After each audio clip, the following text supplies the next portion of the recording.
नमस्कार। आज हम रस्किन बॉन्ड की एक बहुत ही मार्मिक कहानी a Dehra homecoming a boys vanishing father के एक अंश पर बात करेंगे। साल है 1944, भारत।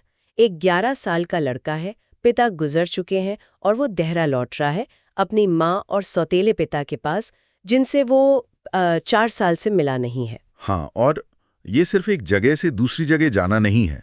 ये कहानी बहुत कुछ कहती है। बिल्कुल, ये अतीत की यादें हैं, एक अनिश्चित सा भविष्य है। इसी भावनात्मक सफर को आज थोड़ा समझने की कोशिश करते हैं। हाँ, ये अंश बचपन की यादों को, पिता के साथ उस खास रिश्ते को, फिर बिछड़ने के गम को और फिर घर वापसी की जो मिलीजुली भावनाएं होती हैं, उनको बहुत खूबसूरती से दिखाता है। और इसमें खास बात यह है कि कैसे बाहर की दुनिया चल रही है और साथ ही उस बच्चे के मन के अंदर क्या उथल-पुथल मची है। उस करता है, क्या ये सिर्फ सफर की थकान है? नहीं, मुझे लगता है ये उससे कहीं ज्यादा है। ये वो भावनात्मक बोझ है। सोचिए, 4 साल बाद माँ से मिलना है, एक सौतेला पिता है जिसे वो जानता नहीं। हाँ, और इसके बिल्कुल उलट है पिता के साथ दिल्ली में बिताए वो दिन, जब पिता आरएएफ में थे। वो टेंट वाला जिक्र, हुमायूं के मकबरे के पास घूमना। हाँ, और जॉर्ज फॉम्बी की फिल्में देखना, साथ में किताबें पढ़ना, वो एक सुरक्षित दुनिया थी। वो खस के पर्दों की महक का जिक्र भी है, छोटी छोटी बातें जो उस खुशी को, उस अपनेपन को दर्शाती हैं। लेकिन फिर पिता को मलेरिया होने लगता है बार बार और उसे भेज दिया जाता है शिमला। हाँ, शिमला के एक बोर्डिंग स्कूल में, जिससे ईडन ऑफ द ईस्ट भी कहते थे, मतलब काफी प्रतिष्ठित। और वहां अकेलापन, बस पिता के खत ही सहारा थे। बिल्कुल। और शिमला में पिता के साथ वो आखिरी छुट्टियां, क्रेगदू होटल में रुकना, आइसक्रीम खाना, किताबें, वो यादें कितनी अनमोल बन गई होंगी बाद में। हाँ, यहाँ स्कूल का जो सख्त माहौल है और पिता का जो प्यार है, उसका अंतर साफ दिखता है। फिर पिता की तबीयत और बिगड़ती है। मलेरिया, पीलिया, इंग्लैंड जाने की बात होती है। हाँ, योजनाएं बन रही होती हैं और फिर अचानक स्कूल में एक टीचर आकर खबर देते हैं। और वो भी कितने रूखे तरीके से, कि भगवान को उनकी जरूरत एक बेहतर जगह पर थी। हाँ, ये असंवेदनशीलता, बच्चे के मन पर इसका क्या असर हुआ होगा? और शायद इससे भी ज्यादा दुख देने वाली बात हेडमास्टर का रवैया था।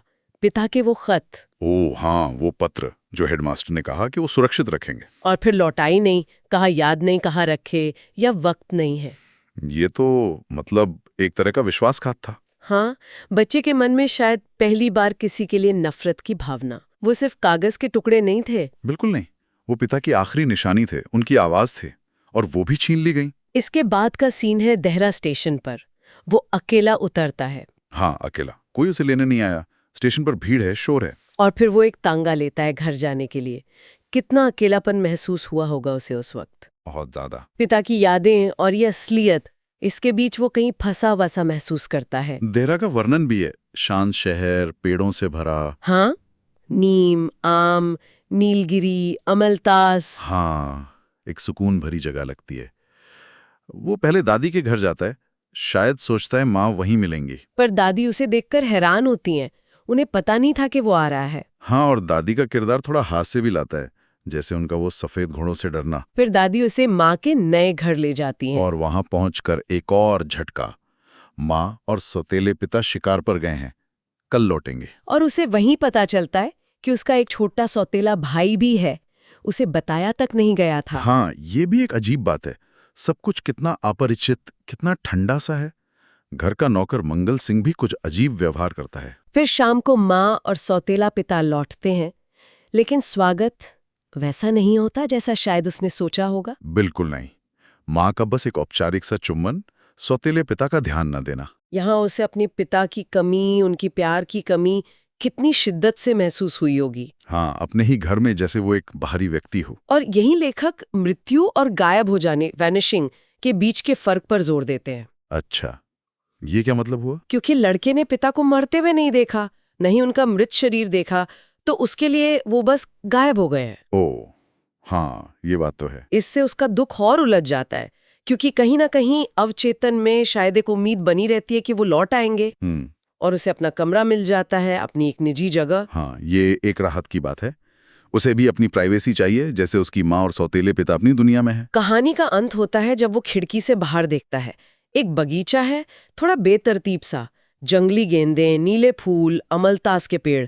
ये दृश्य क्या कहता है? ये सिर्फ एक बगीचा नहीं है, ये शायद उसकी अपनी अंदरूनी स्थिति का भी प्रतीक है। थोड़ी बेतरतीबी, थोड़ा जंगलीपन, लेकिन फिर भी जीवन है। तो इस पूरे अंश से हम क्या समझ सकते हैं? घर वापसी की कहानी है, लेकिन घर अब वैसा नहीं रहा। हाँ, ये दिखाता है कि बचपन का एक ऐसा अनुभव, खासकर किसी अपने का इस तरह चले जाना या कहें गायब हो जाना, वो किसी की दुनिया को कैसे हमेशा के लिए बदल देता है। घर की परिभाषा बदल जाती है, रिश्तों के मायने बदल जाते हैं। और शायद ये सवाल रह जाता है कि जब कोई इस तरह गायब होता है बिना किसी स्पष्ट अंत के, हाँ, तो क्या वो दुख कभी पूरी तरह खत्म होता है, या वो हमेशा एक खालीपन, एक अनसुलझा सा सवाल बनकर साथ रहता है? ये सोचने वाली बात है। इसी विचार के साथ आज की ये चर्चा यहीं समाप्त करते हैं।